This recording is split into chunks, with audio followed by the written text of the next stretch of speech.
Hi, and welcome back to the Undepression Project. Today we're going to talk about 2 strategies you can use to overcome rumination.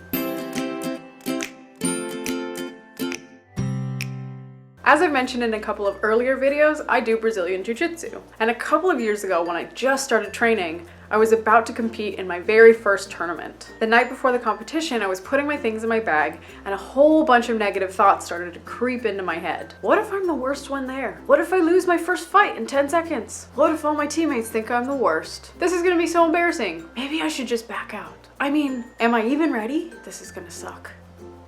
And on it went until I felt completely sick to my stomach and was in a nervous frenzy. However, somewhere in the midst of my panic, I thought, this feels a lot like rumination. And lo and behold, I had been sucked straight into a rumination wormhole, and my mood had tanked right along with it. So instead of continuing down the path of overthinking and worrying, I decided to take a second to look at my thoughts. I realized that my thoughts were neither helpful or realistic, so I did a little work to shift my perspective. Instead of thinking about the worst case scenario and everything that could go wrong, I started to think about everything that could go right and what the best case scenario might be. Maybe I could win. Even if I don't, it's still my first tournament. It'll be fun to just hang out with my team for the day. I'll learn what I need to work on to improve my game. I'll get more experience fighting, and I'll be better for it. Compared to my earlier line of thinking, this new perspective was a lot more helpful and more realistic. Even though it was a definite possibility that I was going to lose my fights, the shame and embarrassment were all in my head. No one on my team was going to judge me for losing a fight. After I took a second to realign my thoughts,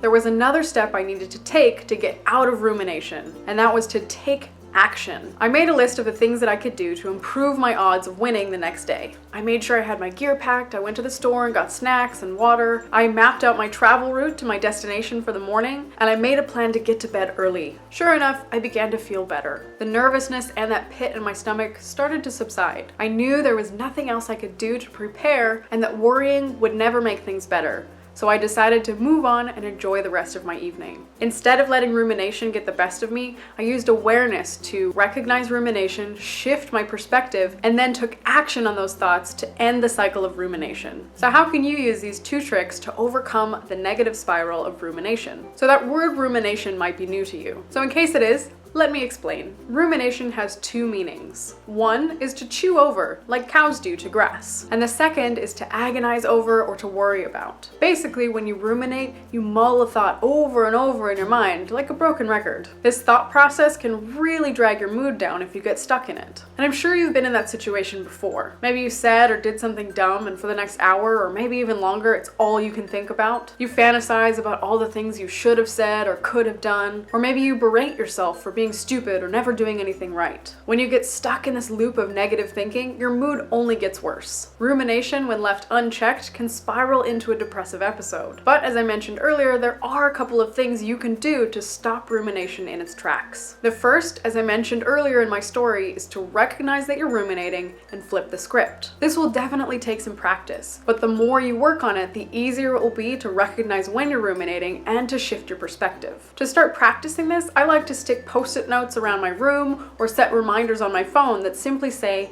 "Am I ruminating?" Whenever I bump into these notes or see the reminder on my phone, I get to check in with myself and say, am I ruminating? If I am, I move on to the next step, which is flipping the script. When you're ruminating, you often look at the worst possible scenario. So when you're flipping it, start by asking yourself, what's the best case scenario? Or what could go right? This will get you thinking on a more positive track. You can do this in your head, or you can even write it down to make it a little clearer. The second strategy for combating rumination is to take action. If there's anything you can do to make things better, do it as soon as possible. When I was stuck ruminating about my competition, I took action. I did everything I could to improve my chances. This put my mind at ease since I knew there was nothing more I could do. And you can do the same thing. Maybe you're ruminating about a test you have next week. You're really nervous and you've worked yourself up worrying about it. But obsessive worrying isn't going to improve your grade. Do everything in your power to ensure the best possible outcome. Schedule study sessions for the week, meet up with your teacher, and swap notes with your classmates. When the test does come around, you'll know that you've done everything in your power to improve the outcome. Taking action makes it easier to stay away from the trap of rumination. Now it's time to test it out. Practice noticing when you ruminate, put those reminders out or the post-it notes around your apartment, flip the script by changing your perspective to what could go right, and then take action. Knowing you've done all you can will put your mind at ease. Thanks for watching this video. If you liked it, give it a thumbs up and leave a comment below. Subscribe to the Undepression Project channel for more videos every Wednesday, and I'll see you then.